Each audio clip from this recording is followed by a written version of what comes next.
Diabetes mellitus. Hoy vamos a ver lo que es la diabetes mellitus tipo 1, específicamente en los niños. Pero hay otras diabetes también que es bueno mencionarlas. La diabetes es un síndrome metabólico frecuente y crónico caracterizado por la concentración elevada de glicemia a nivel sanguíneo. Se van a clasificar en tipo 1, tipo 2 y de otras causas. La tipo 1, la que vamos a ver hoy, es por la déficit de secreción de insulina debido a lesión de las células beta pancreáticas. La tipo 2 es por la resistencia a la insulina a nivel del músculo esquelético, hígado y tejido graso, con diferentes grados de alteración de las células beta. Las otras causas pueden ser genéticas, pueden ser endocrinológicas, puede ser por fármacos, puede ser la gestacional, ¿no?, la neonatal o por alguna enfermedad pancreática. En la diabetes mellitus tipo 1, bueno, como les decía, es una insulino dependiente porque se va a presentar a nivel juvenil y sobre todo va a haber una resistencia y una déficit, en realidad déficit de producción de insulina a nivel pancreático. Presenta niveles bajos o indetectables de insulina endógeno y por la dependencia de la insulina exógena. La historia natural comprende 4 fases distintas. La primera es la de autoinmunidad, que es preclínica contra las células betas con defecto progresivo de la secreción de insulina. La segunda fase es el inicio de la diabetes clínica. La tercera es la remisión transitoria o periodo de luna de miel. Y la cuarta es la diabetes establecida asociada a algunas complicaciones agudas y crónicas con disminución de la esperanza de vida en el niño. Se inicia entre los 7 a 15 años, ¿no?, la diabetes, y en la diabetes tipo 2 está presente en niños, adolescentes, obesos, no insulino dependiente y de presentación insidiosa. Esta parte de la intolerancia a la glucosa es importante porque nosotros tenemos que hacer diagnóstico también con este dato en algunos pacientes que no está bien establecido nuestro diagnóstico. Entonces, el término de intolerancia a la glucosa se va a referir a un estado metabólico intermedio entre lo que es la homeostasis, o sea, lo normal de la glucosa, y la diabetes. Una glicemia en ayunas de 99 miligramos decilitro o 5.5 milimol litro es el límite superior de lo considerado como normal en niños. La epidemiología y la genética ambiente, ¿no? Miren, hay que considerar que el 10% de la población pediátrica son diabéticos, ¿no? El 10% de la diabetes. Los genes en la diabetes tipo 1 pueden proporcionar tanto susceptibilidad como protección frente a la enfermedad y su incidencia ha aumentado en los 50 años. Los determinantes ambientales del riesgo para una diabetes es, por ejemplo, infecciones víricas, la dieta en la primera etapa de la lactancia y los productos químicos, ¿no? Nosotros vemos que la diabetes tipo 1 en niños, adolescentes y adultos jóvenes no puede estar inducida, ¿no?, como hemos visto, por varios factores que van a llevar a la manifestación clínica de ese trastorno metabólico. Están involucrados, ¿no?, algunas lesiones autoinmunes. Por ejemplo, en la tipo 1, para poder ver lo que es la patogenia, están algunos genes involucrados, más el ambiente, ¿no?, que uno puede tener, va a poder desarrollar lo que es la destrucción de los islotes de Langerhans, ¿no?, o células beta, y esto va a producir anticuerpos que van a destruir, ¿no?, a la insulina, y va a producir después una insulinitis, ¿no? Esto va a ser un infiltrado y un proceso inflamatorio, ¿no? Entonces, todo esto va a destruir lo que es, como les decía, y va a producir una disminución de lo que es la insulina, dándonos como resultado una hiperglicemia Sin embargo, no debemos olvidarnos que puede haber un periodo de luna de miel donde hay una regeneración transitoria de los islotes pancreáticos que van a producir cierta cantidad de insulina que nos puede hacer confundir con el diagnóstico. A nivel del ambiente, nosotros tenemos que ver que, por ejemplo, los patógenos pueden iniciar el proceso por 3 mecanismos, ¿no? Como estábamos viendo las alteraciones. El mimetismo molecular, ¿no?, que vamos a poder encontrar en esta patología entre lo que va a ser las proteínas víricas y las proteínas de la célula beta. Ahora, tras la infección aguda de las células beta inducidas por citocinas, este es un proceso normal en todo proceso infeccioso, produce una respuesta inflamatoria contra los patógenos, ¿verdad? Y esto va a dar una respuesta, ¿no? Ahora, las citocinas secretadas durante una infección vírica pueden inducir a la expresión de moléculas coestimuladoras. Entonces, nosotros vamos a poder ver que este ambiente puede desarrollar una diabetes tipo 1. Ahora, la otra parte también es que el estrés psicosocial, ¿no?, debido a acontecimientos vitales graves, ¿no?, pueden constituir un mecanismo de desencadenamiento de la diabetes tipo 1. Entonces, puede ser un factor que va a ir desencadenando. La destrucción de las células beta, esto también es algo muy importante porque, como hemos dicho, al final ya no va a producir insulina porque ya no hay células, ¿no? Entonces, vamos a ir viendo. La infiltración de los islotes pancreáticos por células mononucleares, que esto va a dar la insulitis, y la disminución de células beta, ¿no?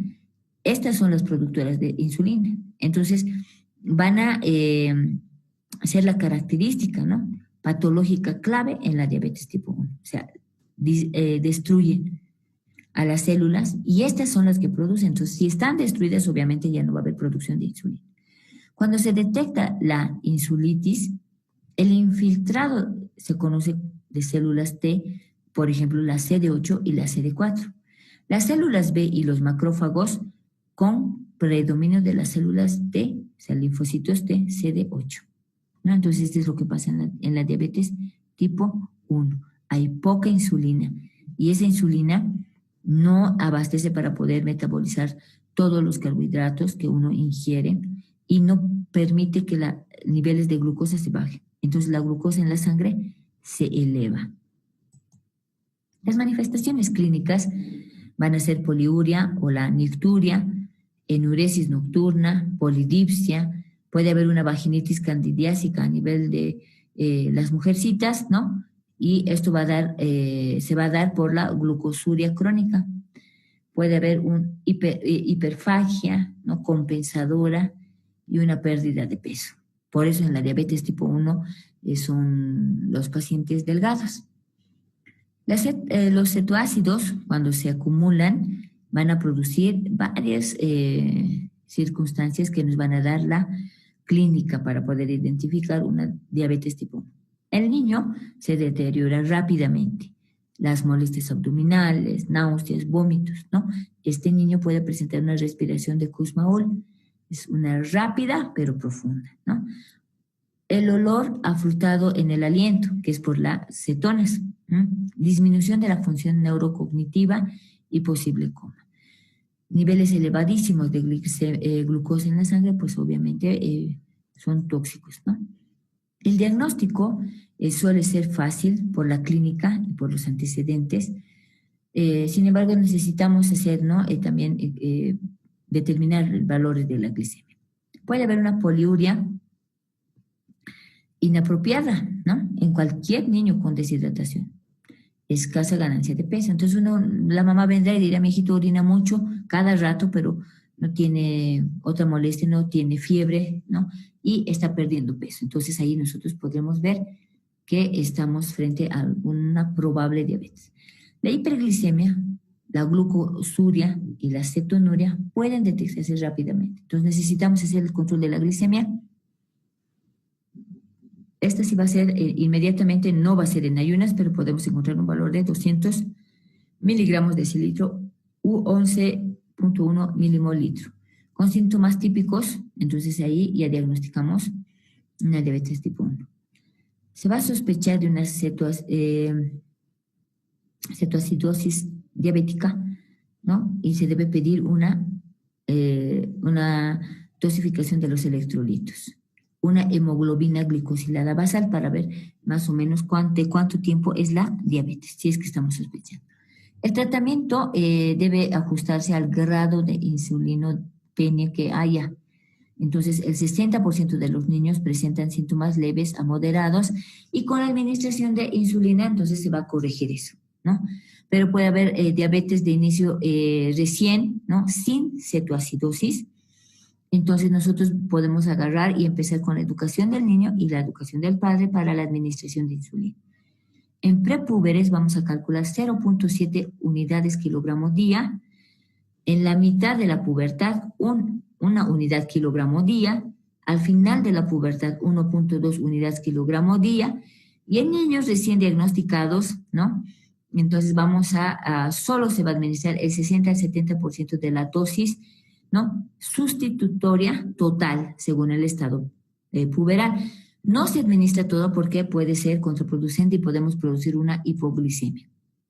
Entonces, la hiperglicemia y la deshidratación también se la debe corregir y aquí tenemos valores, ¿no? Según la edad, las dosis y la glicemia, ¿no? Por ejemplo, aquí está la glicemia, aquí está la edad, por ejemplo, de 0 a 5 años, la glicemia deseada, ¿no? Y aquí está la insulina diaria por unidades. Aquí está la basal, ¿no? En porcentaje de la dosis total. Entonces, de acuerdo a esto, nosotros vamos a poder dosificar. Ahora, lo que les decía, la hiperglicemia y la deshidratación. Al inicio del tratamiento debe administrarse insulina para acelerar la entrada de la glucosa a las células y para reducir la producción hepática de glucosa y para detener el movimiento, ¿no? de este elemento. Ahora, debe haber una infusión de insulina. Se va a dar un bolo, ¿no? A un ritmo de 0.1 unidades kilogramo hora. El tratamiento de la cetoacidosis diabética, bueno, aquí tenemos en la primera hora, en la segunda hora. ¿Por qué? Porque es importante, porque puede llevar a varias complicaciones, ¿no? Aquí tenemos el bolo por vía venosa de 10 a 20 ml kilogramo de cloruro de sodio, porque estaba diciéndoles en este momento que hay que corregir la hiperglicemia y también la parte de los electrolitos, ¿no? De la deshidratación que presente el niño. Entonces aquí tienen una forma, ¿no? de poder actuar en la primera hora, en la segunda hora, para poder evitar cualquier complicación, ¿no? del cálculo según los kilogramos pesos del niño. Entonces, también aquí está lo del potasio, sodio, ¿no? y tratar la cetoacidosis diabética. Evidentemente esto no se puede hacer solo en consulta, deberá ser transferido el niño. Los objetivos del tratamiento son muy importantes manejar en consulta porque de acuerdo a eso vamos a saber si estamos manejando bien o estamos manejando mal al paciente. O sea, el grupo etario, menor de 5 años, los valores de glicemia, ¿no? preprandial deberán ser entre 100 a 200 miligramos de decilitro. En un promedio de glucosa, ¿no? postprandial en 30 días ya debe bajar 180 a 125. Entonces, esto es preprandial y en un promedio de 30 días de evolución. La hemoglobina glicosilada tenemos que bajar, por ejemplo, en menos de 57.5 a 9, ¿no? El objetivo de porcentaje, o sea, ir bajando. Y de acuerdo a la edad, aquí están los valores, ¿no? O sea, a medida que van bajando. Por ejemplo, en un adolescente de 16 años, entonces la glicemia plasmática preprandial será pues 70 a 120, ¿no? En un promedio de la glicemia plasmática 100 a 150 en 30 días y su hemoglobina glicosilada será 5.5 a 7 el objetivo, ¿no? Ahora, es los controles, esto es muy importante. ¿Por qué? Porque van a tener complicaciones los pacientes con diabetes tipo 1 y se deben hacer los controles. Por ejemplo, hay que evitar y controlar la complicación de la retinopatía, la nefropatía, la neuropatía, enfermedad macrovascular, enfermedad tiroidea, enfermedad celíaca, ¿no? Entonces, ¿cómo vamos a hacer? Por ejemplo, esto después de los 5 años de evolución del niño, entonces tendremos que mandarlo a oftalmología para que lo valore. La frecuencia 1 a 2 veces al año, ¿no? Con los objetivos de control de glicemia, entonces nosotros tenemos que ir viendo, pero necesitamos, miren, este es un manejo multidisciplinario. Tendré que tener una valoración oftalmológica de la retina, por ejemplo, mandaré anualmente a nefrología, ¿no? A neurología, por ejemplo, dependiendo, ¿no? Si hay algún síntoma de una neuropatía periférica, pero el tiempo no está claro, o sea, es de acuerdo a la necesidad, ¿no? A una enfermedad macrovascular cada 5 años, ¿no? Dependiendo también cómo evoluciona el niño. Entonces, esto es muy importante porque estos estudios lo harán en cada especialidad diferente a la nuestra, ¿no? Entonces, es importante saber el tiempo de controles. Las complicaciones, como acabo de decirles, a nivel de ojo, nervio, corazón, riñón y pies.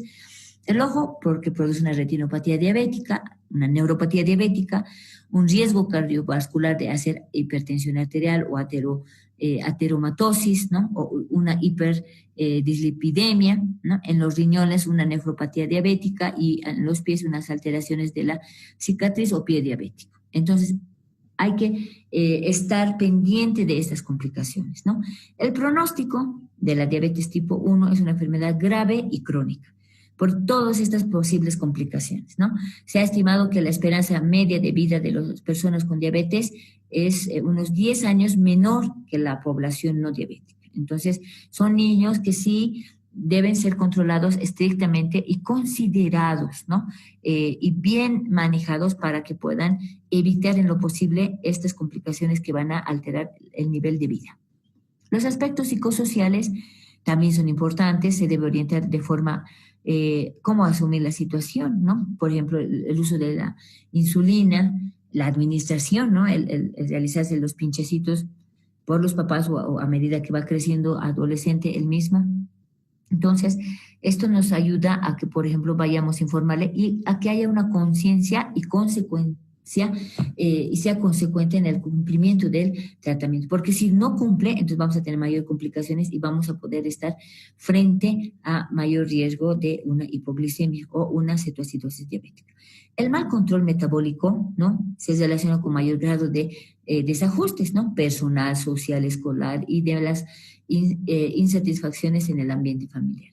Recuerden que estamos hablando de un paciente pediátrico, ¿no? Que es dependiente de la familia, entonces va a alterar todo su círculo. El medio externo, ¿no?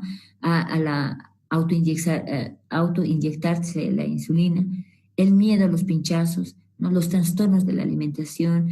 Entonces, todo eso amerita una valoración psicosocial. Por eso les vuelvo a decir, es un manejo multidisciplinario.